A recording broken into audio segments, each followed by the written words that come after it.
Hello everybody, it's Ezra time again and welcome back to another reaction videos, and today I'm gonna be reacting to game theory. Fnaf just got a reboot apparently. It's a Fnaf VR help wanted theory obviously by the game theorist, MatPat himself. um so yeah, Fnaf just got a reboot, like what? I don't get it. Yeah, you know what, this is, without further ado, let's just get into the video, shall we? Oh man, I swear this FNAF lore has just got a lot of complicated stuff. Ready to have your mind blown by FNAF yet again? Yes, Let's sir. do a little trick, shall we?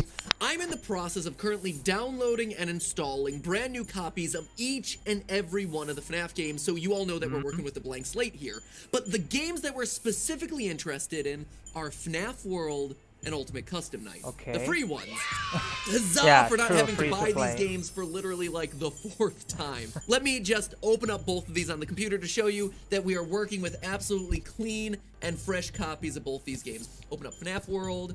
The first time that we open this, we should get that cutscene of the 2 yellow beady eyes telling us that something has happened out in the world. There it is. We're just gonna wait here a second while that dramatically plays. We hit start. I never play FNAF World, so And you I can don't see know. here, literally nothing on screen, right? We have slots 1, 2, and 3, all empty, no trophies along the bottom. And that's the important point here, right? Each time you beat the game, you get a different trophy along the bottom based on what ending you got. So notice 0 trophies, 0 endings, 0 gameplay. Okay, so we're gonna X out of that as well. Fantastic. Hopping on over to Ultimate Custom Night, there is no high scores unlocked. We have no power-ups that have been given to us. Our office is the default office. Nothing, right? No creepy cutscenes of Toy Chica in her skimpy school uniform. Nothing. We are clean to go. Nada. Now, let me set the scene for you, right? If you think back to the release of Ultimate Custom Night, we were all really excited to see who would be included in this mega list of who's who in the FNAF universe. This big final game to celebrate the ending of the series, burning things to the ground at the end of FNAF 6. Some of the inclusions were obvious, right? Like the 70+ versions of Freddy, Bonnie, Chica, Foxy, Springtrap, Golden Freddy, and the Puppet, right? They're in practically every game. They're super important to the lore of the games. No big surprises there. But then, when the roster kept expanding, you got to some weird inclusions, right? You got yourself Music Man over here. Why? El Chip, which is basically just a glorified reference to like one of his failed games before Five Nights at Freddy's. Strange, sapient pile of garbage over here. Like, not people that you would immediately think of as being included in the like must-have list of characters in this franchise. But of them all, there was one inclusion that felt the strangest of all to me. This one right here. Old Man Consequences from FNAF World. A character who, if you're not super familiar with that particular game, is your punishment for going too deep into the code of the game. You see, FNAF World is a video game that's aware that it's a game, right? And throughout the adventure, you repeatedly have to dive into these glitches to unlock new parts of the world. But you're repeatedly warned against going more than 3 layers deep into those glitches, otherwise you're gonna be trapped there forever. And wouldn't you know it, that's exactly what happens if you don't heed the warnings. You wind up at Old Man Consequences Lake, trapped. What makes it so weird to see him here, though, in Ultimate Custom Night, is that FNAF World is a game that Scott has largely disowned. He's embarrassed of it. And it's a game that's ultimately been dismissed by the fan base as non-canon, that's in why part because of those reasons, but also in part because just, it seems more closely tied to the book lore than it is to the game lore. And yet, here he is, Old Man Consequences, in Ultimate Custom Night, alongside characters that are definitely canonical, in a game that is also canonical, right? It has the canonical ending of William Afton suffering eternal torment at the hands of Golden Freddy. It's almost like Scott Cawthon is telling us that Old Man Consequences is implicitly canonical. He's canonical by association. So, why do I bring all this up? Well, there's an Easter egg in Custom Night that you've probably seen back when people were playing that game, right? You set Old Man Consequences to a difficulty level of 1. To 1, and then you play it, you catch the fish, and then there's no one here to attack us outside of Old Man Consequences, so hopefully he shows up. Oh, and here's Dee Dee. Who has, by proxy of doing this, ruined our opportunity to unlock this Easter egg, so we're going to restart. Please Alt for this game. We're gonna try again. Reset the ventilation, thank you. Oh, there it is. There it is. Boom. Good. So now, here we go, right? We're falling, quote unquote, falling through the source code of the game. We wind up here. This is Old Man Consequences Lake, right? You may have seen this Easter egg during people's gameplays. Yeah, I've seen that. But here we go. We go to Old Man Consequences over here, and he gives us his line. Come and sit with me a while. Leave the demon to his demons. Rest your soul. There's nothing else. We concluded in one of our past theories about Ultimate Custom Night that this is Old Man Consequences talking to the vengeful spirit that exists inside Golden Freddy, trying to tell him, hey dude, chill out. Move on with your afterlife. Just let William Afton suffer on his own. Because if you listen to the audio that's playing in the background of this scene, you can definitely hear him suffering. Oh. I never know that. Well, it's either his tormented screams or, you know, to be honest. Scott Cawthon shouting through a fan. Now, most people seeing this Easter egg would be like, well, now what do? There's nothing else. I guess I gotta restart the game. Alt F4. And already this would be a really cool, really elaborate Easter egg. However, for those of us who have played through and know FNAF World better than we probably should, we know that there is one final thing that you can do in this scene, right? You can move on over drown yourself to the top of the lake, and you can drown yourself. Now, in that game, when you did this, it would actually reveal a secret ending that is completely hidden from that game's texture files. It shows a person standing alongside two smaller figures in front of this flashing TV screen. It's a parent and their two kids. Or at least that's as much as I can make of it, right? Again, I never played enough, FNAF World, so you I can don't actually know. do the same thing here in Ultimate Custom Night. Going into the lake and drowning yourself. Except here, it ultimately crashes the game. I'm going deep into the lake. Uh-oh, I'm trapped in the water. Oh no! It's like quicksand. It's not so much a lake as it is quicksand, but here we go. Yeah, it looks like We're a going quicksand down into the lake, deeper, and it crashes the game, right? We're back to the home screen. No hidden ending or Easter egg there. But here's where things get crazy. Instead of me booting up Ultimate Custom Night again, we're gonna hop back over to that brand new, fresh, clean copy of FNAF World that I showed you earlier. Here we go, FNAF World. We have not played this game whatsoever, and we hit start. Oh. Wouldn't you know it? Without playing a second of this game, look what suddenly appeared on our menu screen. A trophy that you unlock in FNAF World by visiting Old Man Consequences Lake. In other words, these two games, but more importantly, in the lore of this franchise, these two worlds are connected. Somehow. But what does all this mean? That, my friends, is our episode for today. Okay, teacher, let's go. Bum, bum, bum, bum, bum.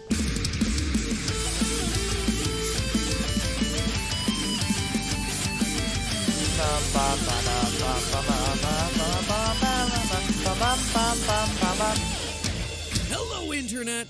Welcome Man, to I always Game love that Theory, intro. the channel where it's always April, considering the number of Easter egg hunts we go on. So that connection between FNAF World and Ultimate Custom Night was originally discovered by Reddit user Roxas Lucario, and it ultimately hinges on an info file that collects variable information from across the various games. For instance, the first time you start up FNAF World, you're presented with an opening cutscene. Something went very wrong. That's why I'm here. I will put you back together.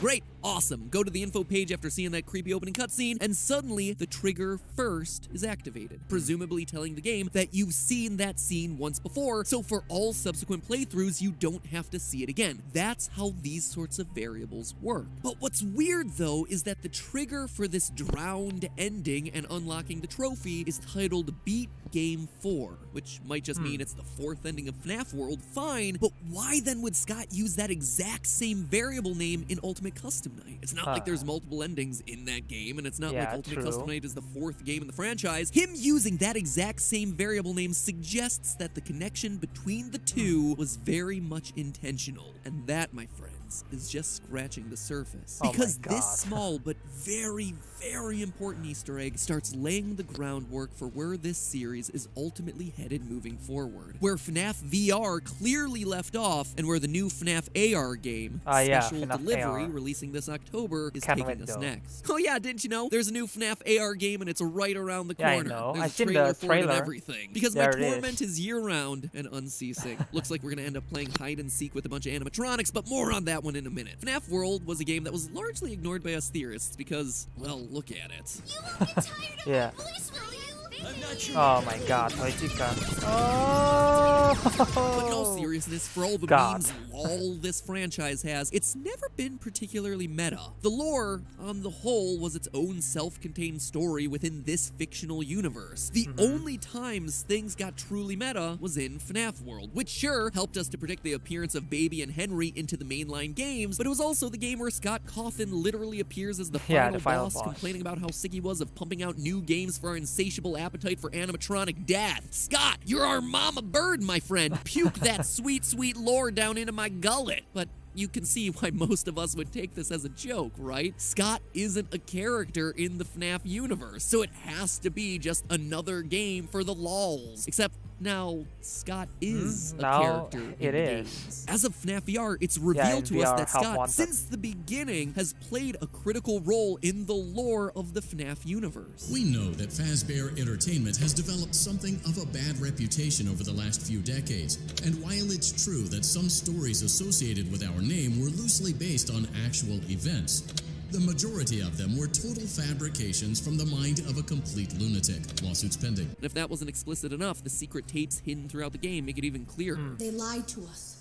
They lied to all at of us. first I thought there was a joke, but right now I think there was basically, Scott is canon to the theory. Rogue indie game developer there it is. Supposedly made up a bunch of crazy stories that tarnished the brand. Don't have to tell me twice, that rogue indie developer is obviously Scott. That's just where it begins, because FNAF World was trying to tell us something else about where this franchise was headed. Video games crossing into the real world and vice versa. You see, FNAF World is a lot of things. A lot of things. But its main plot revolves around the aftermath of FNAF 4. We're told when we first boot up the game that something has happened out there in the real world, and it's having an effect in here, the sanctuary, the world of this particular game. From there, the rest of the game features a main quest that's completely hidden. You could go through this entire game and never come across the actual real plot of this thing. The only way that you would know about this is by accidentally lingering on the first dialogue boxes of the game, which in turn releases glitched 8-bit Fredbear. He's here, he's there, he's everywhere.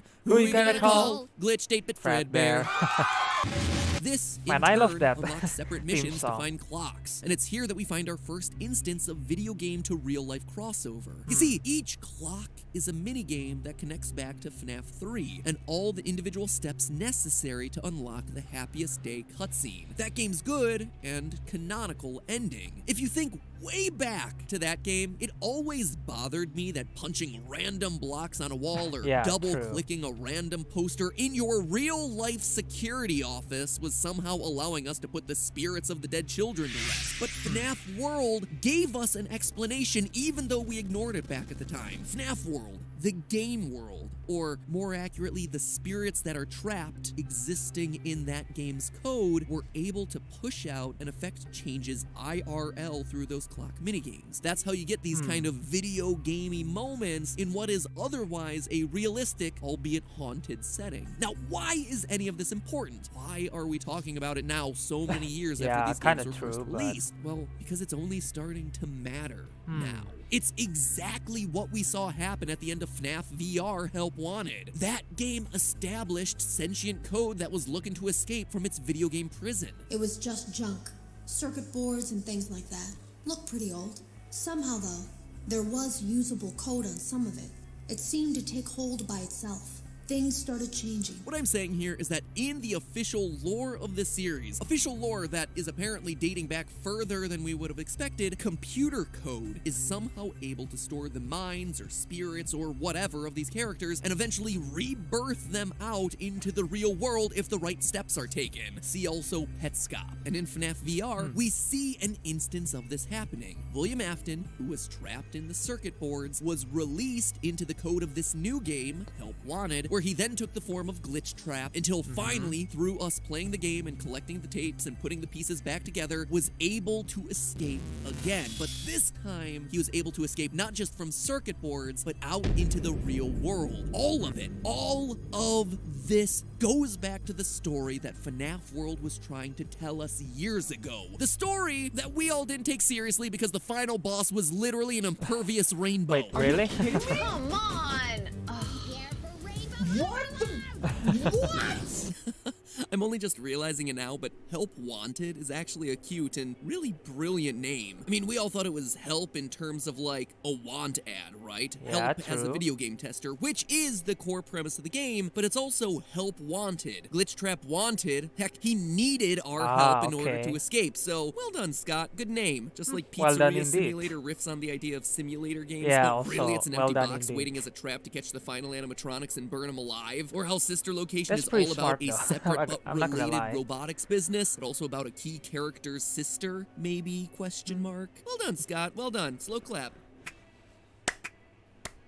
Now, you might be thinking, wow, malicious code, people trapped in video games? This sounds nothing like the original story that started off this whole exactly. franchise. Completely different. Yeah, that's entirely the point. The old story of Five Nights at Freddy's was, at least in part, a complete lie. They lied to us. Oh. They told us that the whole point of this VR game was to undo the bad PR done by a rogue indie game developer. But that's not true at all. Fazbear Entertainment hired the game developer. Those indie games were designed to conceal and make light of what happened. This isn't Okay, just an all of them attempt is to just a be lie brave. now? It's an elaborate Jeez. cover-up. Let me rephrase what we just heard. Scott is one of the bad guys. Based on the lore in Help Wanted, he was hired on by Fazbear Entertainment to create the FNAF games, give us the spooky ghost stories that exist within them, and in turn distract us from the real truth. Distract us away from what Fazbear's goals really were. He was lying to us. If FNAF VR's tapes are to be believed, pretty much everything we know from the first 3, at least, but maybe even 4, 5, heck, 6 games could all be thrown out as complete fabrications created by Scott Cawthon for the sole reason because he was paid off by Fazbear Entertainment. This thing, Glitch Trap, might not even be a recreation of someone named William Afton. Heck, William Afton might not even exist. Though, to be honest, he probably does since he's mentioned by name at the beginning of FNAF Sister Location, and FNAF VR seems to replicate his original crimes pretty darn closely. So I'm gonna assume that some of that is actually true.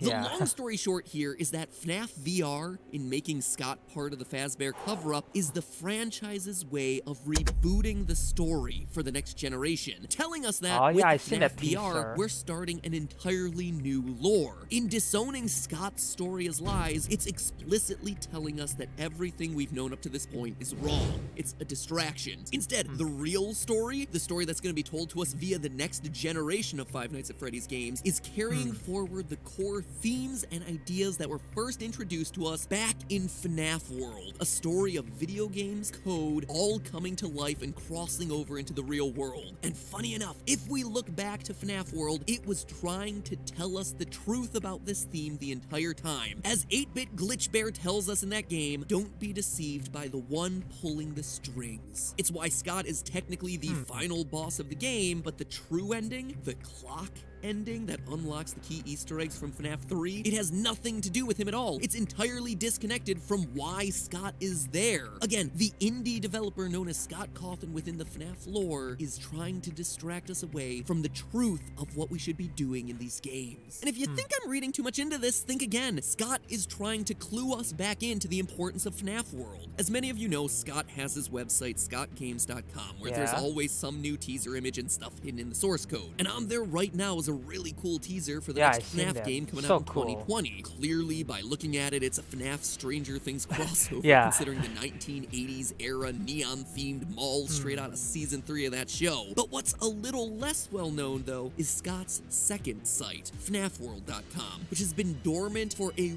really long time. Dormant, at least until a month ago. You see, it was updated to have a big old number 58 smack dab in the middle of it, and when you brighten things up, because you always That's brighten how we things do up it. when you're given something by Scott Cawthon. You see a bunch of funny reviews appear for whatever this new game is going to end up being. Now, the number 58 might seem like it's completely random, right? A weird, mysterious number, but it's actually not. It all goes back to, you guessed it, Fnaf World. Yeah, In FNAF that 57 game, there's a is playable demo for the Freddy in latest Space, unreleased right? FNAF game, Freddy in Yeah. Space. That game's number, installment number 57. 57. Meaning that Scott's next project, or at least one of his next projects coming out in a few months, is going to be another wacky minigame with lore connections potentially hidden inside of it. In fact, if FNAF 57 Freddy in Space is to be believed, as you play through it in FNAF World, the next installment is going to be titled Poopits in Space, which sounds completely dumb, but you saw those hidden reviews. They were not super positive about whatever FNAF 58 is shaping up to be. And heck, you don't even have to take it from me. It is coming straight from Scott's own disembodied head floating in a jar from that game. Like I said, FNAF World is weird. And we are still not done. The idea of games and code, digital horrors crossing over into the real world is becoming more explicit in his other new game that he's working on. The one that we know is releasing this October. FNAF AR. Special Delivery, an augmented reality title that, based on the trailer and the title, will have animatronics being dropped off into your house. Sure, the idea of using your phone to see the animatronics roaming around your home might just seem like a fun, quirky new way to play these sorts of games, but from a lore standpoint, you wouldn't be surprised if what this is actually doing is forwarding the core themes of the new direction for the story of these games. Deadly characters starting off as harmless pieces of never code think and then of that. escaping out into the real world through your device. It's happened with Glitch Trap, and by the nature of augmented reality, it's literally happening again in this game. Any way you slice it, the lines between reality and fiction are getting blurrier. And it's Scott and FNAF World, of all things, that are serving as the bridge linking those two worlds. It all started coming to a head with FNAF VR, but starting this October, don't be surprised if this franchise, as we know it, really starts to change. But hey, that's just a theory. A game theory. Thanks for watching. Me put up the subscribe button so you can click it and join the army sure to of get 12 subscribed. million other loyal theorists out there just like you. Bet you can't click it and finish writing a comment about your favorite animatronic within 5 seconds of me counting. 5, 4, I don't know who my favorite 3, is. I guess 2, Toichika. and heck, if you're I don't itching to know. see more reality-bending storytelling like in FNAF World, well then check out our ongoing analysis of Petscop, the online horror video game web series. The finale of this mystery just aired. I'm actually working on my analysis of it right now, and you can be all caught up for when those final episodes air. Oh, I forgot to say one, didn't I? Look, you did it! Congratulations! Now my work is complete. I fade away into the darkness for yet another week. I'll see you next time for Kindergarten.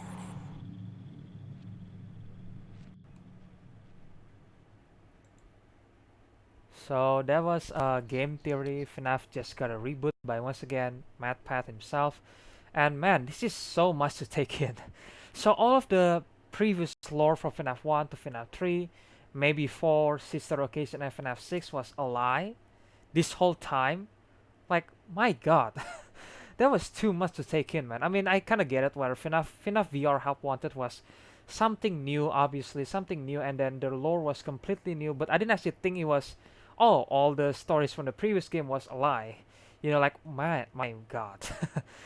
There was too much to take in, and I kind of see it was like, so the franchise is obviously getting like a soft reboot, I would say. It's not a complete reboot, but a soft reboot of the lore, obviously, for, or Matt Pat say, the next generation of lore.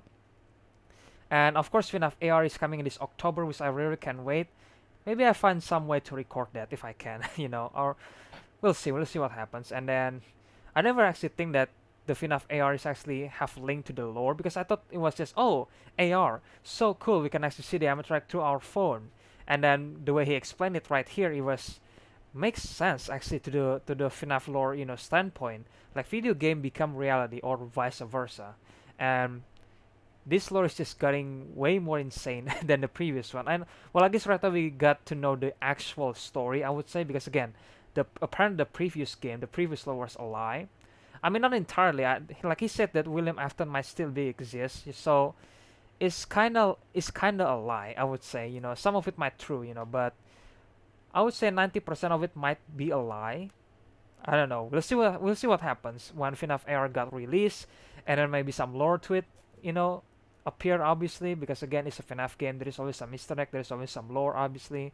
And then FNAF 58, I don't know how to feel about that, honestly. We just gotta wait and see.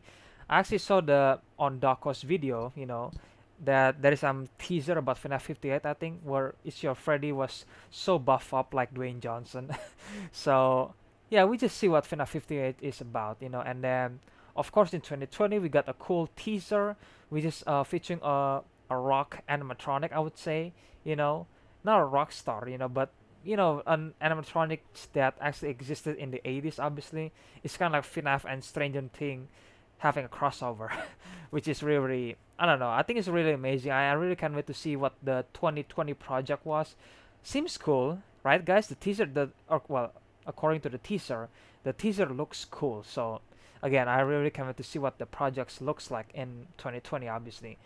But yeah, guys, this is so much to take in actually, and I can't believe that FNAF is actually getting a soft reboot of the story, or maybe complete reboot of the story, and then obviously getting to the next generation. So yeah, I just really recommend to see where FNAF right now is headed, because apparently there is some new type of lore to be explored right now. Since we know that the previous lore apparently a lie this whole time, so yeah, I really can't wait to see the actual lore this time. So yeah, um, if you guys enjoyed this reaction video, please leave a like, comment, subscribe to this channel, and then share this video with your friends or family. And then if you guys want to watch the original video, I will put a link in the description below. Make sure you guys check Matt Pass channel, the game theory, and then you can check film theory. And make sure you guys subscribe to his channel, show some support. He's been really, really good at making this theory, not FNAF theory, but other game theory in general. Was really, really good, And yeah, once again, guys, I really hope you guys enjoyed this reaction video, and man, FNAF is heading to the next level. So yeah, I will see you guys in the next one. Bye.